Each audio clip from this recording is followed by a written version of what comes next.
یکم ذی الحج تا 9 ذی الحج کی اہمیت ایسے سمجھ لیجئے کہ جیسے کسی بڑے نامی گرامی برانڈ پر گرینڈ سیل لگی ہو، مگر صرف 10 دن کے لیے۔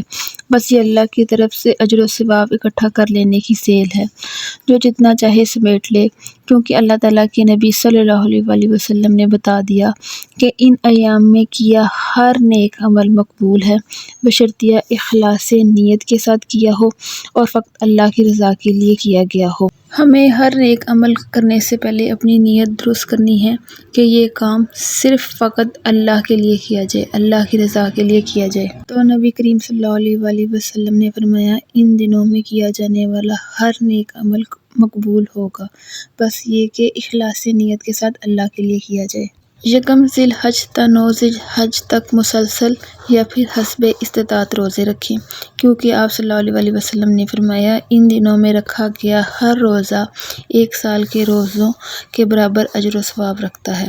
تو ہم میں سے کون ہے جو 1 سال کے لگاتار روزے رکھ سکے؟ آئیں اس گرینڈ سیل سے فائدہ اٹھا لیں۔ اگر چاہیں تو اپنے چھوٹے ہوئے روزوں کی بھی قضا ان دنوں میں پوری کر سکتے ہیں۔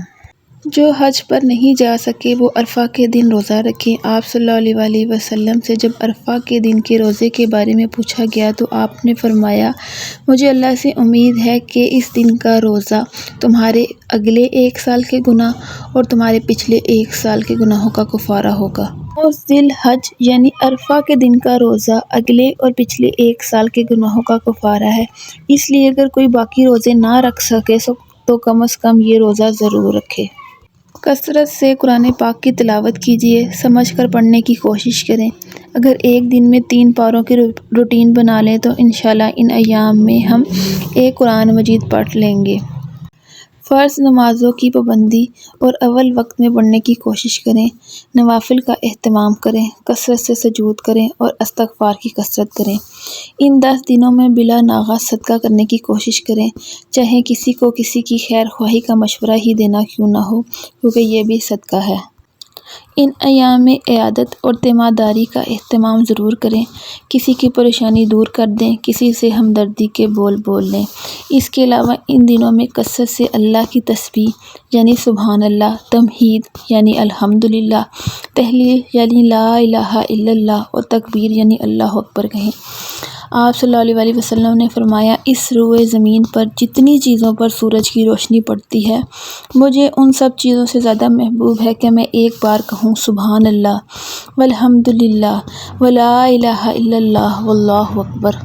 ان ایام میں صحابہ کرام کثرت سے تکبیرات پڑھا کرتے تھے۔ حضرت عبداللہ بن عمر اور حضرت ابو ہریرہ گلیوں اور بازاروں میں نکلتے اور آواز بلند پکارتے، اللہ اکبر لا الہ الا اللہ واللہ اکبر وللہ الحمد۔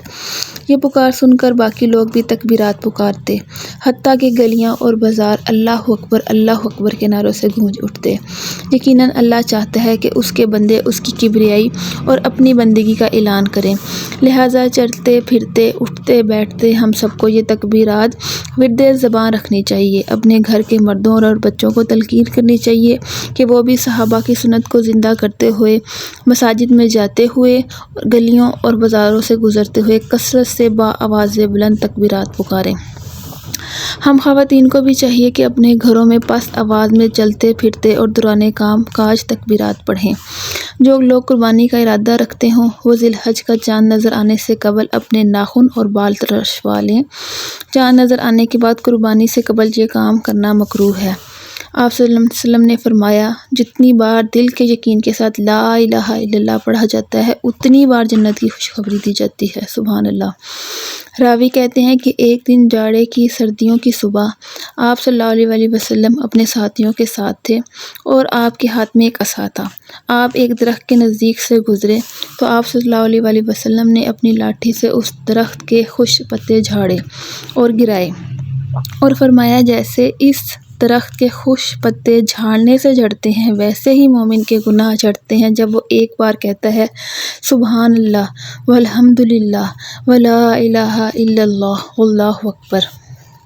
اللہ سے دعا ہے کہ وہ ہمیں ان ایام کی بھرپور قدر کرنے اور ان سے بھرپور فائدہ اٹھانے اور ان کی تیاری کرنے کی توفیق عطا فرمائے، اور ہمارے ہر نیک عمل کو قبول فرما لے، اور ہمیں صحت کاملہ و عاجلہ عطا فرمائے تاکہ ہم اپنے رب کی عبادت کر سکیں۔ آمین یا رب العالمین۔